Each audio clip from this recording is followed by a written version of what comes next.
তাবিদের মধ্যে মুহাম্মদ ইবনে সিরিন খুব ভালো স্বপ্নের ব্যাখ্যা জানতেন। এক লোক এসে মুহাম্মদ ইবনে সিরিনকে বলল যে আমি দেখলাম আমার ছেলে পানি খেতে খেতে পেটটা এত বড় হয়ে গেছে। এই একই স্বপ্ন আরেকটা লোকও দেখলো, দেখে এক মূর্খের কাছে জিজ্ঞেস করলো। সে বলল, সর্বনাশ, এত বড় পেট হয়ে গেছে, তোমার ছেলে তো মারা যাবে। ঠিকই কদিন পরে ছেলেটা মারা গেল। আর একই স্বপ্ন দেখে এই লোক মুহাম্মদ ইবনে সিরিনকে জিজ্ঞেস করেছিল, উনি বলেছেন যে তোমার ছেলে তো অনেক বড় আলেম হবে। ঠিক তাই হয়েছে, ওই ছেলে অনেক বড় আলেম হয়েছে। তো ফাইন্না রুইয়া তাকাউ আলা মা তুআব্বার, স্বপ্নের ব্যাখ্যা তেমন হয় যেমন এটার ব্যাখ্যা করা হয়। রাসূল সাল্লাল্লাহু আলাইহি ওয়াসাল্লাম একবার স্বপ্নে দেখলেন যে তিনি ওনাকে দুধ দেয়া হয়েছে, বাটিতে দুধ খাচ্ছেন, পরে আঙ্গুলের ফাঁক থেকে দুধ বেরোচ্ছে।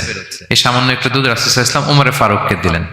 সাহাবারা বললেন, মাযা আউয়ালতা বিহি ইয়া রাসূলুল্লাহ, এটা তাওয়িল কি? তখন বললেন, আউয়ালতু বিহি আল ইলম, এটা দিয়ে আমি জ্ঞান বুঝিয়েছি, মানে উমরে ফারুকের আল্লাহ তাআলা অনেক জ্ঞান দিবে।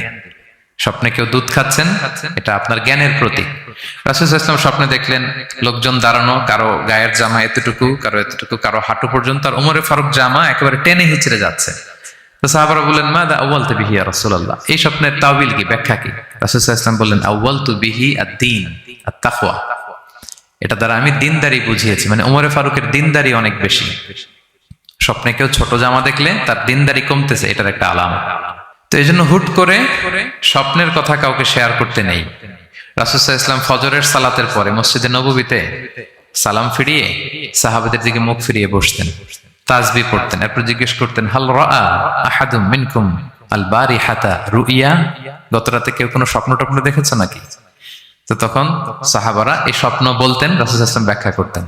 সুবহানাল্লাহ, কত সৌভাগ্যবান ছিলেন তারা। তাহলে স্বপ্ন বলা যাবে নাকি কাউকে?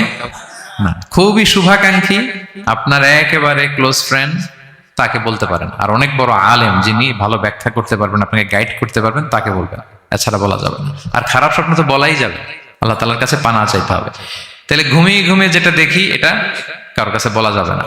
আর যেটা পাওয়ার আকাঙ্ক্ষা মানুষকে ঘুমাতে দেয় না, ওইটাও একটা স্বপ্ন। বলে না যে আমার জীবনের স্বপ্ন আমি এটা করব, এটাও স্বপ্ন। এই ভিশনও শেয়ার করা যাবে না কারোর সাথে। আপনারা তো ব্যবসায়ী মানুষ, টিপস শিখাই দেয় কিছু। বিশাল বড় একটা কিছু প্রজেক্ট নিছেন, শুরু করার আগে আপনি বলে ফেলছেন, শেষ, আর এটা হবে না। দেখবেন যে এখান থেকে কনস্পিরেসি, ওইখান থেকে শত্রুতা, ওইদিকে এটা করছে ওইটা করছে, আপনি আর আগাতেই পারবেন না। দুঃখজনক হলেও সত্য, আমরা বাংলাদেশিরা তো এগুলোতে অভ্যস্ত। সবার মধ্যে কম বেশি জেলাসি কাজ করে ন্যাচারালি, আমাদের বাংলাদেশিদের এটা আরো বেশি।